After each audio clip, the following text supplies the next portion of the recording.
Hey, this is Dustin. So today I'm looking at a 2018 Grand Design Reflection water heater. And what I wanted to show you was customers in here for, I believe, a service. So if your drain plug looks like that, that tells me that it's never been out. Also, you see the customers putting in flea collars, which is a great idea to help keep the pests and bugs out. Something other little telltale is this plastic red piece right here. That needs to get pulled out. When that stays in, it takes the risk of, as it shrinks out, which most of the times they do, it will fall out, and that plastic will end up down there and will end up melting on either the burner or the air flue or getting close over to here to catch on fire. The other thing too is I corrected the positioning of his thermal cutoff.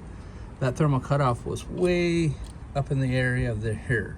So I took it and straightened it out. What that's for is if the heat gets too hot this way, or if it gets too hot this way, that it melts that jacketing and causes the water heater to shut off to protect it.